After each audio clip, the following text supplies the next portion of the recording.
আমার চাকরি 7 বছর থাকতে কিন্তু আমাকে বাধ্যতামূলক অবসর দেওয়া হয়েছে, কারণ আমি আপনার মতো বা আপনার মতো যারা জ্ঞানী বা বুদ্ধিজীবী বা আমি স্পেন্সারের মতো কথা বলতে পারি নাই বা কথা বলি নাই বা কথা বলার চেষ্টা করি নাই। আমি সবসময় প্রতিবাদ প্রতিবাদ প্রতিবাদ এবং সত্যের পথে থাকার চেষ্টা করেছি। কিন্তু আপনি যেটা বলেছেন যে আমি পালিয়ে এসেছি, এই কথাটা 100-তে মিথ্যা, মিথ্যা এবং মিথ্যা কথা। এই যে অবস্থা, এইটা সমাধান দিবে বা দিতে পারে শেখ হাসিনা। তা শেখ হাসিনা ডক্টর কলিমুল্লাহ কিসের সমাধান দিবে? কি সমাধান দিবে? শেখ হাসিনার ক্ষমতায় থাকাটাই তো হলো অবৈধ। শেখ হাসিনার ক্ষমতায় থাকাটা হলো অসাংবিধানিক। যেখানে শেখ হাসিনার ক্ষমতায় থাকাই হলো problem, Sheikh Hasina itself is a problem.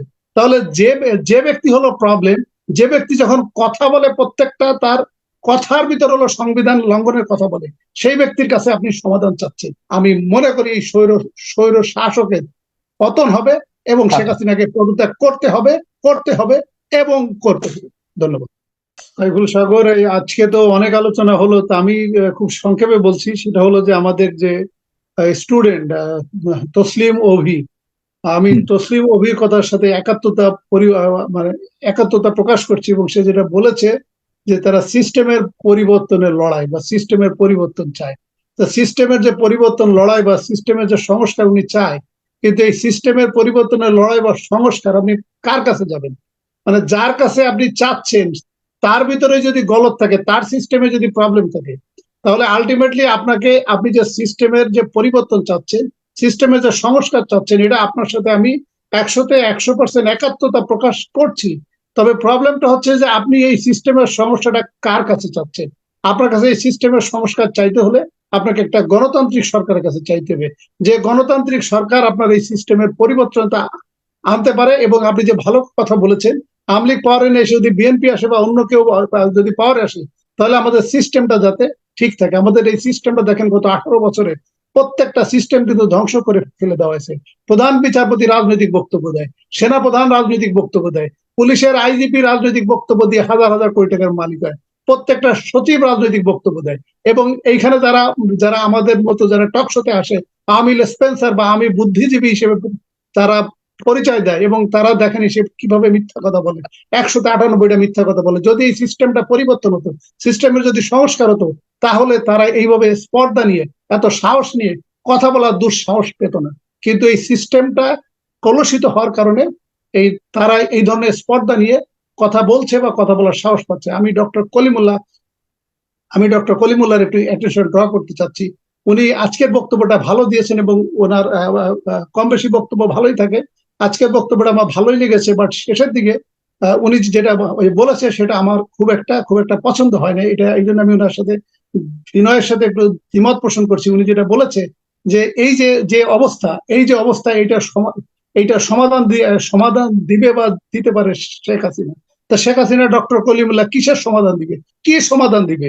Sheikh হাসিনার ক্ষমতায় থাকাটাই তো হলো অবৈধ। শেখ হাসিনার ক্ষমতায় থাকাটা হলো অসাংবিধানিক। যেখানে শেখ হাসিনার ক্ষমতায় থাকাই হলো problem, Sheikh Hasina itself is a problem. তাহলে যে ব্যক্তি হলো প্রবলেম, যে ব্যক্তি যখন কথা বলে প্রত্যেকটা তার কথার ভিতর হলো সংবিধান লঙ্ঘনের কথা বলে, সেই ব্যক্তির কাছে আপনি সমাধান চাচ্ছেন। আর আরেকটি হলো যে আমাদের যে আরিফুর রহমান রিপন ভাই যেটা আমাকে বললেন, আক্রমণ করে বললেন, অবিকে আক্রমণ করে বললেন যে সে অবশ্যই জামাত শিবির করে এবং আমাকে বলেছে দেশ ছেড়ে পালিয়েছে। এভাবে আসলে আপনার ব্যক্তিগতভাবে আক্রমণ করে কথা বলা ঠিক না।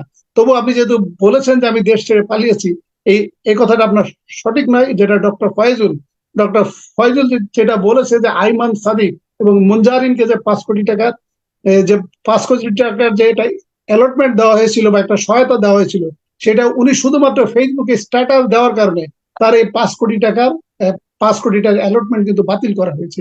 এই একই কারণে কিন্তু আমার ক্ষেত্রেও কিন্তু একই কাজ করা হয়েছে। আমার চাকরি 7 বছর থাকতে কিন্তু আমাকে বাধ্যতামূলক অবসর দেওয়া হয়েছে, কারণ আমি আপনার মতো বা আপনার মতো যারা জ্ঞানী বা বুদ্ধিজীবী বা আমি স্পেন্সারের মতো কথা বলতে পারি নাই বা কথা বলি নাই বা কথা বলার চেষ্টা করি নাই। আমি সবসময় প্রতিবাদ প্রতিবাদ প্রতিবাদ এবং সত্যের পথে থাকার চেষ্টা করেছি। কিন্তু আপনি যেটা বলেছেন যে আমি পালিয়ে এসেছি, এই কথাটা 100-তে মিথ্যা, মিথ্যা এবং মিথ্যা কথা। আর আরেকটা যেটা সর্বশেষ যেটা হলো যে যে কথাটা হলো যে আমার কাছে যেটা মনে হয় যে কোটা বিরোধী আন্দোলন যেটা হচ্ছে, সেই আন্দোলনে আমার ধারণা যে শেখ হাসিনা আমাদের সেই সৈয়দ ওয়ালিউল্লাহ যে লাল সালু উপন্যাসে উনি কিন্তু সে একটা গ্রামে যে ওই যে মাজার বানিয়েছিলেন এবং উনি ভালো ব্যবসা করা শুরু করেছিলেন।